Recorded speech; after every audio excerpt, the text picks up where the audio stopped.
The two gentlemen left Rosings the next morning, and Mr. Collins, having been waiting near the lodges to make them his parting obeisance, was able to bring home the pleasing intelligence of their appearing in very good health, and in as tolerable spirits as could be expected after the melancholy scene so lately gone through at Rosings. To Rosings he then hastened to console Lady Catherine and her daughter, and on his return brought back with great satisfaction a message from her ladyship, importing that she felt herself so dull as to make her very desirous of having them all to dine with her. Elizabeth could not see Lady Catherine without recollecting that, had she chosen it, she might by this time have been presented to her as her future niece. Nor could she think without a smile of what her ladyship's indignation would have been. What would she have said? How would she have behaved? Were questions with which she amused herself. Their first subject was the diminution of the Rosings party. "I assure you, I feel it exceedingly," said Lady Catherine. "I believe no one feels the loss of friends so much as I do. But I am particularly attached to these young men, and know them to be so much attached to me." They were excessively sorry to go, but so they always are. The dear Colonel rallied his spirits tolerably till just at last, but Darcy seemed to feel it most acutely, more, I think, than last year. His attachment to Rosings certainly increases. Mr. Collins had a compliment and an allusion to throw in here, which were kindly smiled on by the mother and daughter. Lady Catherine observed after dinner that Miss Bennet seemed out of spirits, and immediately accounting for it by herself by supposing that she did not like to go home again so soon, she added, "But if that is the case, you must write to your mother and beg that you may stay a little longer. Mrs. Collins will be very glad of your company, I am sure."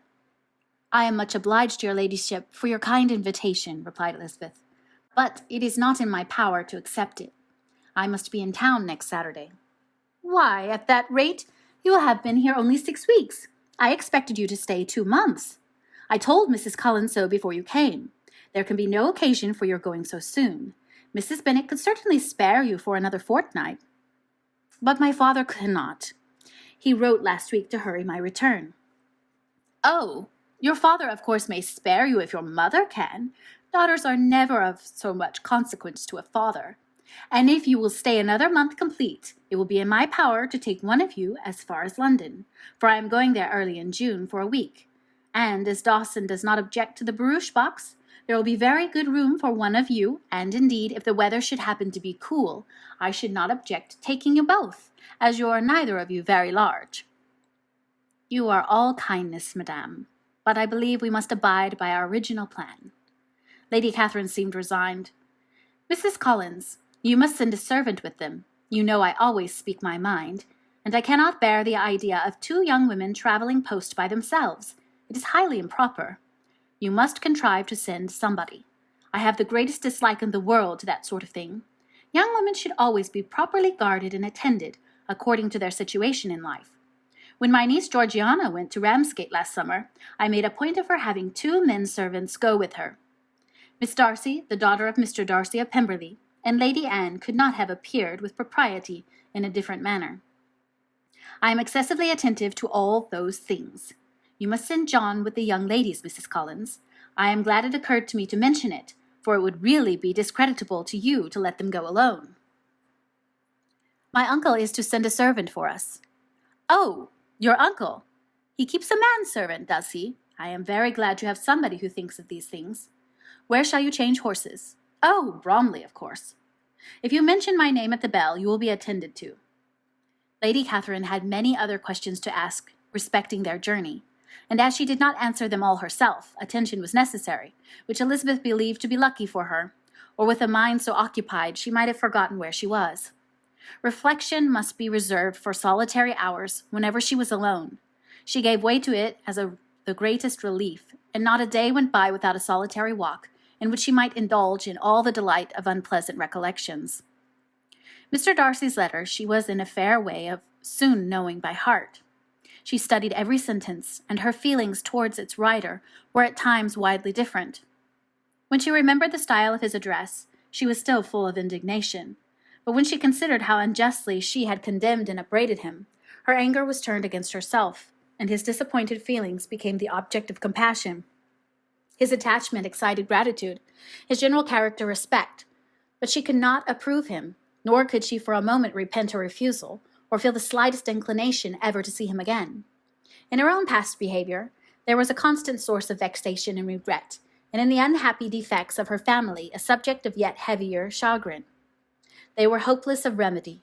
Her father, contented with laughing at them, would never exert himself to restrain the wild giddiness of his youngest daughters, and her mother, with manners so far from right herself, was entirely insensible of the evil. Elizabeth had frequently united with Jane in an endeavor to check the imprudence of Catherine and Lydia, but while they were supported by their mother's indulgence, what chance could there be of improvement? Catherine, weak-spirited, irritable, and completely under Lydia's guidance, had been always affronted by their advice, and Lydia, self-willed and careless, would scarcely give them a hearing. They were ignorant, idle, and vain. While there was an officer in Meryton, they would flirt with him, and while Meryton was within a walk of Longbourn, they would be going there forever. Anxiety on Jane's behalf was another prevailing concern, and Mr. Darcy's explanation, by restoring Bingley to all her former good opinion, heightened the sense of what Jane had lost. His affection was proved to have been sincere, and his conduct cleared of all blame, unless any could attach to the implicitness of his confidence in his friend. How grievous then was the thought that of a situation so desirable in every respect, so replete with advantage, so promising for happiness, Jane had been deprived by the folly and indecorum of her own family.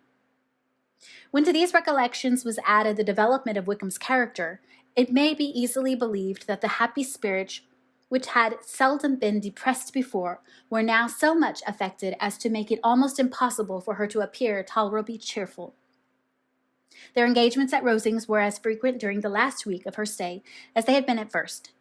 The very last evening was spent there, and her ladyship again inquired minutely into the particulars of their journey, gave them directions as to the best method of packing, and was so urgent on the necessity of placing gowns in the only right way that Maria thought herself obliged on her return to undo all the work of the morning and pack her trunk afresh.